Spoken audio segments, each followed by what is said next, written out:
and our Take a Look at the Holiday Movie Special.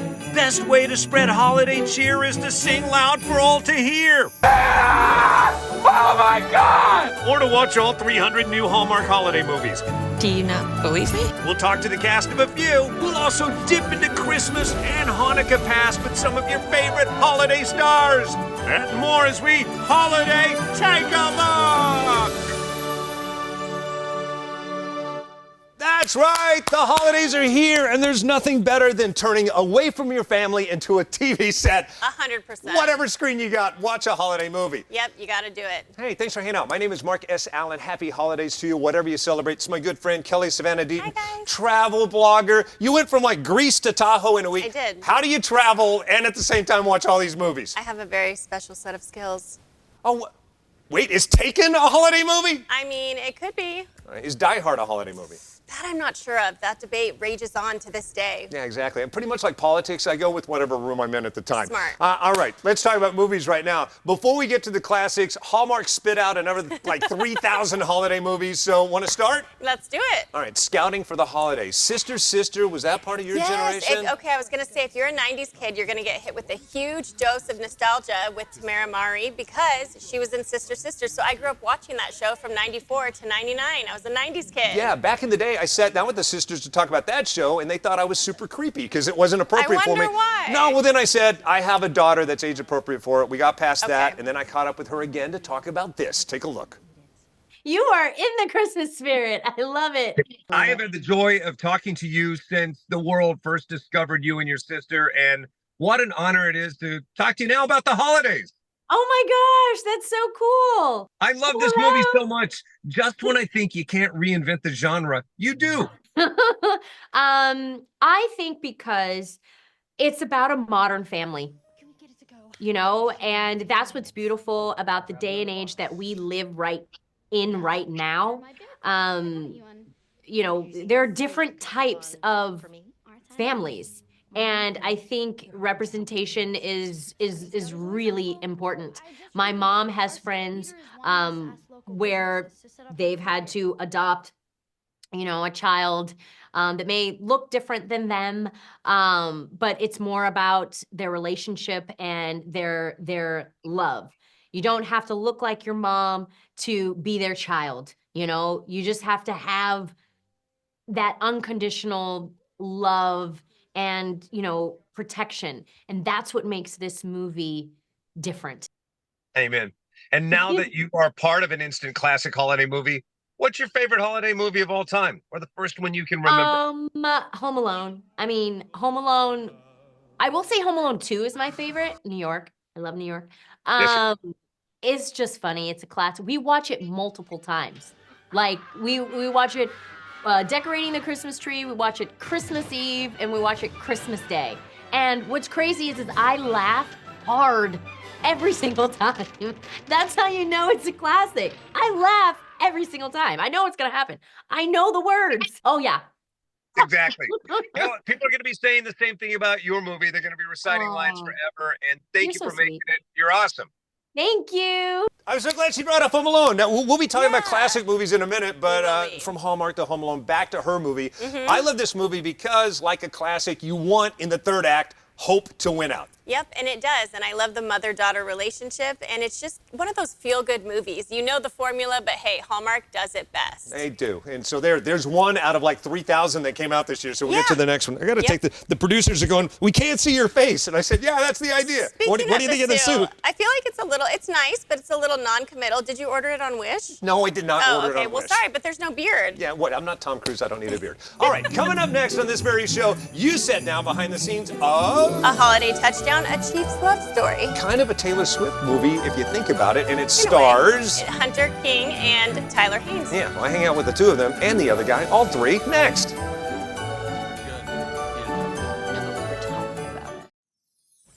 Hey, welcome back. It is our joyful and triumphant Warm and Fuzzy holiday special here at Take a Look. Thanks for hanging out. And for the men and women during the holiday season, you know, serving in 177 different countries and territories worldwide, keeping us safe. Thank you for your service. Thank you you for watching on AFN. Are you more joyful or triumphant? C, all of the above. Good way to be. All right, so our holiday special, we got to get all the Hallmark movies out of the way. We'll get the Thousands. classics in a moment. Yeah, we got one down, one to go. Yep. This one is called Holiday Touchdown, a Chiefs love story. Unfortunately, no Taylor Swift, no Travis Kelce, but it does have a sweet cameo with Mama Kelce herself, Donna Kelce. So you get a little nod to the Swift action. You They know what did. they're doing. They know Hallmark's what they're doing. They are not dummies over there at Hallmark. Not at all. All right, so you got a chance to sit down with Hunter King and Tyler Hine. awesome. One of which we're going to talk about later because they are in just about every other Hallmark movie. Take a look. So first of all, love the movie. I love the chemistry that you guys have. Was it hard to find that chemistry or did it come naturally? We spend a lot of time together now. Like recently, we did the been on a movie, cruise we did together. cruise, we in Kansas City. So it would suck if we didn't enjoy each other's company. That would be rough. I don't know. I might be speaking for the both of us, but I really enjoy Tyler's company. He's just very funny. We hit it off right off the bat. I said earlier, we bonded over our tummy issues. Tummy issue bonding. We got an IBS. And speak for yourself. I hate my company. You know, when I started this interview, I did not think we'd be discussing IBS, but you know, I'm here Let's for get it. into it. go. Let's deep dive. We You're might here help for a the lot of scoop. people, you know? What was it about the script that made you go, hey, you know what? This sounds amazing. I want to do this. I keep saying that the first thing I heard when I was on the call with my agent was that Tyler was doing the movie and that it was an NFL movie. I'm out. Ooh, I don't know about that one. Who else is in it? But as soon as they heard that Tyler was involved and that it was an NFL movie, everything else was very hush-hush. NDAs were signed. And then not just any team, but the Kansas City Chiefs. It makes sense. They're both Kansas City based. It was a no-brainer on my end. Yeah, we were very lucky to have Hunter join us. I did like a collaboration with the Chiefs a year prior. From the moment I showed up in Kansas, started shooting that collaboration with them, I was like, oh, this is a really lovely brand, a really lovely group of people, and I think that there's a relationship here and in a moment that could be really beautiful if we make a real movie. I know a lot of hush hush NDA, but I must know, is there any funny happenings that occurred while you were filming the movie? Any funny instances you can share? Donna was in a scene with us, and they didn't tell her where to like leave to out of the scene. And so she just kind of like got up and left the scene, and then she was just sort of standing in the background like this. But you can still see her because she was still She in didn't know frame. she was on Oh camera, she was just standing there. no! She didn't Oh, know no. where to go. Did you have to reshoot the whole thing? Obviously, Oh, we you had to know. reshoot it We had to anyway. reshoot it That would have from been our amazing dumpster. if you would have kept it. That would have been Oh, It would be that's amazing. what I was hoping. It was Like, so you- cute. Yeah. It's just so much fun to watch them fall in love and the drama and the sports. It has a little bit of something for everybody. I was going to say, like, this is, again, I'm a jaded film critic, so I turn to Hallmark movies to find what I want to hate about them. And yet again, this is another movie that I turn and say, this works way better than it should. It's the chemistry. Yeah, it's the chemistry sells it all the way, and like I said, it has stuff for men and women because it's unique in the way it's a sports movie as well. So Exactly. And if Yep. you like one of those guys especially, you're going to like him even more because he's in the next movie. Yep, 3 wise men and a baby. Yeah, technically it's 3 Wiser Men and Wiser a Boy, Men. a sequel to that. And we're going to talk about both as we continue our holiday countdown next.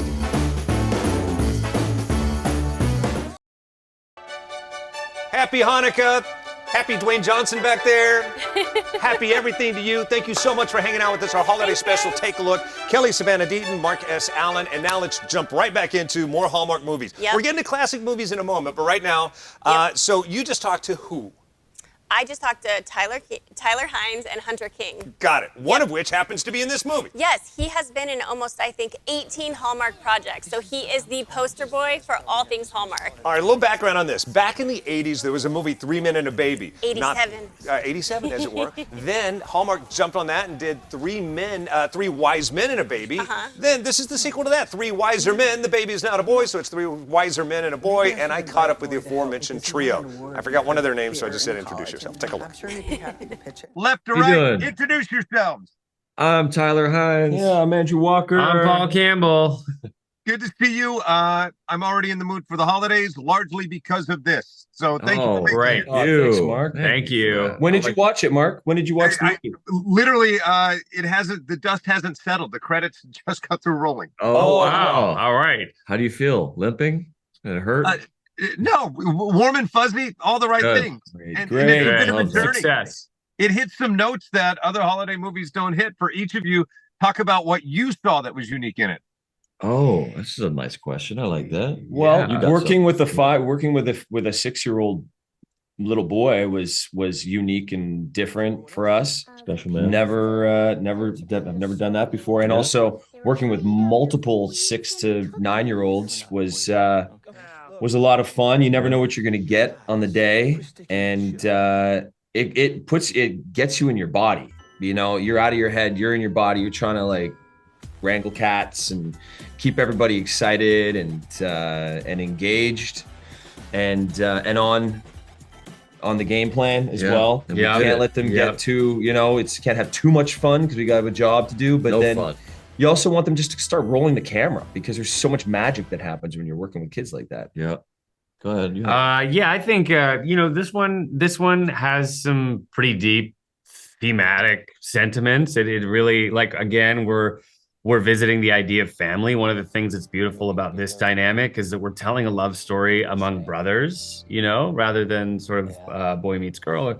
And we get to tell the story from the perspective of family and the beauty and the mess and the vulnerability and all of those things, and sort of deal with the idea of success and masculinity and what all those things are and how sort of messy and fragile all of it is. Three wiser men and a boy, and let me tell you, look, I was around in the 80s. This movie is better than 3 Men and a Baby, the movie that inspired it. Is that saying that much? Yes, that was a compliment. Let me compliment the movie for crying out loud. I like the movie because it's so unique. It's not your typical Hallmark movie because it's about a love story among brothers, not just a man meets a woman. And let me tell you, I was one of 3 brothers. Granted, they beat me and shame me on a daily basis, but still, the love between us solid as it is in that movie. I think and I love their journey and their character arc. I think it's a very enjoyable movie. All right, so go grab yourself a beverage, cleanse your Hallmark palate, because coming up next, it's our classic movie time. Will Ferrell joining us to talk about classic moments he remembers from Elf and something significant that was taking place during the making of that movie. Also, it is our holiday special. Bring it on, Hanukkah. No one brought Hanukkah to the screens like Adam Sandler. Everybody remembers 8 Crazy Nights. We'll talk about it and more next.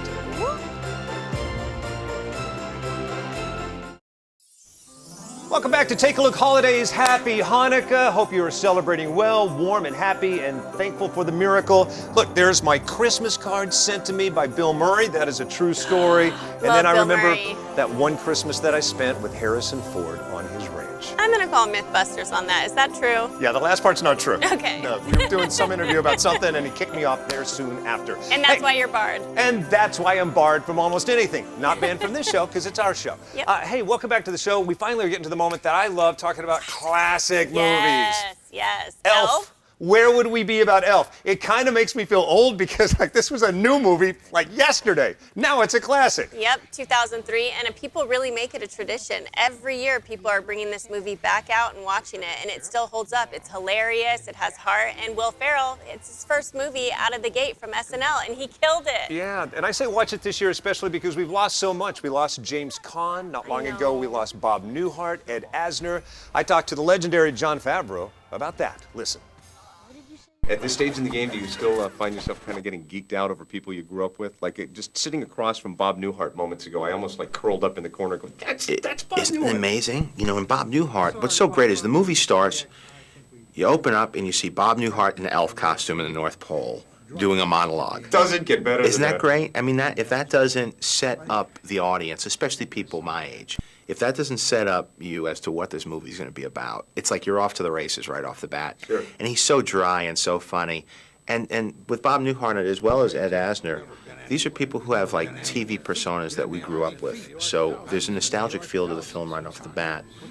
But they're 2 actors that have an incredible, you have empathy for. They have such heart, such humanity, that you believe the relationship that Buddy has, that Will Ferrell has with these guys. Sure. And it really warms up the film and makes you feel emotionally invested in this story from the beginning. It's phenomenal. Thanks for making this movie. Thanks. It's true. It's true. And who would have known, from Elf, he went on to, go behind the scenes of Star Wars. He's the guy who said Iron Man should be a movie. He is the wealthiest producer in Yes, all of Hollywood. and then he now. went on to do Lion King from 2019. Mandalorian. Yep, the list goes on and on. Stick to the holiday movies. I'm sorry, I digress. Yeah, me too, sorry. So back to Elf. Like you said, Will Ferrell, his first movie out of the gate for SNL, crushed it. And I just remember he was like exhausted during this interview. And you brought up Sarah during the commercial break that reminds us why. He was training for the Boston Marathon while filming this movie. And you know Buddy the Elf in the movie, his main diet is all candy. And so Will Ferrell was training for a marathon and then stuffing his face with maple syrup and candy and all the Elf candy stuff. Yeah, so get your syrup and your pasta and watch this. Yep. Hey, good to see you. Great to see you too. As you marched in the room, I heard you chanting, "This is going to be the best interview ever." Really, this is. I'm putting all my energy into this next 6 minutes. You just feel it? You feel that it's going to be the best? Now I'm way too nervous because I set up the expectation. And also you put all the pressure on me. I don't even have questions. How can you say it's going to be the best interview? I got nothing to ask. Well, look, we got a tiny little chair there. Yeah, did you get to keep any of the furniture, any of the props? I actually redesigned my house. I got so used to ducking and being in small, cozy spaces that I built a one room that's miniature. So when you're in full-size, normal-size rooms, you're a little... I feel agoraphobic. You got a lot of friends that are into running and racing, and you're training for the Boston Marathon while you're making this move. That's right. I was actually after a long day of shooting, I would be on a treadmill running 13 miles. To make you a better actor? No. It actually hurt my acting. I just love when he's not saying anything, he's funny. I love that guy. Yep, he's hilarious. And Will Ferrell, like we said, a lot of people didn't think he was going to be funny in this, like James Caan. He was so annoyed with him. That's a true thing. When you see him annoyed in the movie, he's not acting. He was annoyed and didn't think Will Ferrell was going to be funny.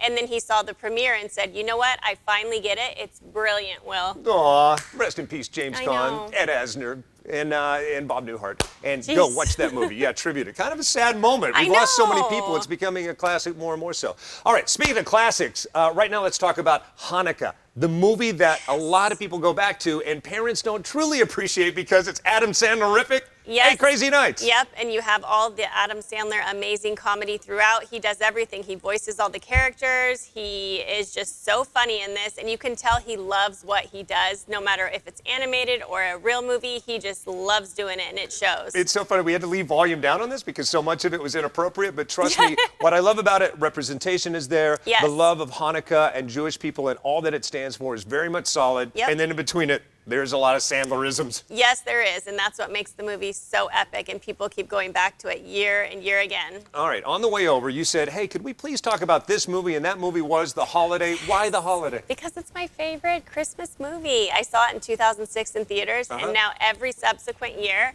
I pop that baby in, or not pop, we stream these days. And I love about it the same thing, only it's one of my favorite Jewish movies because it celebrates Hanukkah in a very special way, very organically, and I love that about it. Yep, and Jude Law. Yeah, and Jude Law. And Jude Law again. Yeah, so many people great about it. I caught up with so many people to talk about it, specifically Cameron Diaz, to talk about her character. idol. Listen. She's got a...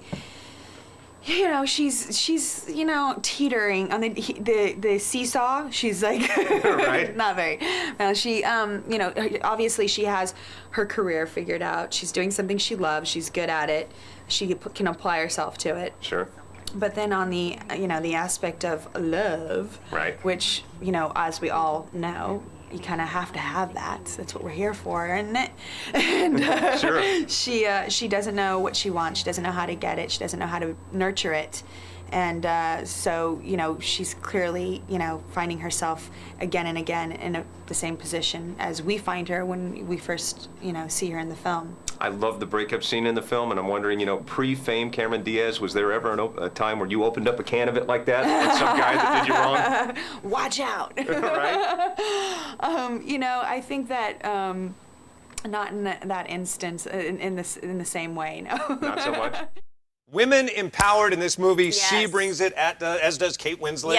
Yep, and Jack Black, Jude Law. Yeah. It has just the best ensemble cast ever in any Christmas movie, and that's why I go back to it year and year again. It does have a good ensemble cast, but the best ensemble cast is Love Actually. Yes. I love this movie so much. When you talk about different types of love stories in a holiday movie, this has 10 of them that all intertwine, and I just love how modern it feels.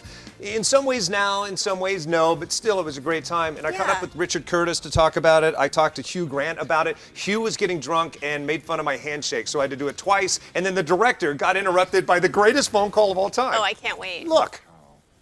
Optimistic and firm, that's what we like things to be. I'm a little like Princess Margaret with my handshakes. I like them very delicate. Can I try again? Yes.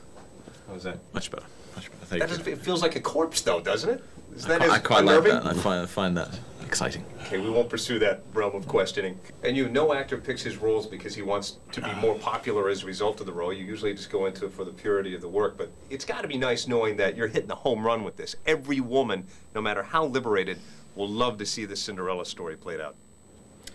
Well, it's wonderful that you think that, and I certainly don't pick my work for the purity of the role. I think you have the wrong party there. I may have been a little over patronizing with that. I pick it entirely for how much it's going to make people like me and how much money I can earn. Oh my God! All right, how very unprofessional. It's The first time that's you happened. have to tell the audience who's calling the director in the middle of his interview. It's the great granddaughter of Sigmund Freud. Yes, it is. Really? Yeah, who's my girlfriend. All right. Look, it was a great opportunity to have lots of actors because they didn't have to do it for very long. They just had 2 weeks each. Sure. And so it was basically one long honeymoon. They did their parts, and before they realized I didn't know what I was doing, they were on their way. Good to see you, my friend. All right. Yep. Nice to see you. Cheers. I'm mortified that my phone went, but thank you very much. Oh, good. Mortified. That was the best moment of all time. Sigmund Freud's granddaughter interrupting him. They were dating at the time. That's amazing. Do you still remember that fondly? Does she still contact No, you? that's Does the best she thing still about it. contact him? That was all those years ago. They were dating. Now they have 4 children. They're still married. I love the it. holidays are joyful and triumphant. And holidays are- Liam Neeson is that. So we've all gone full circle. I love it.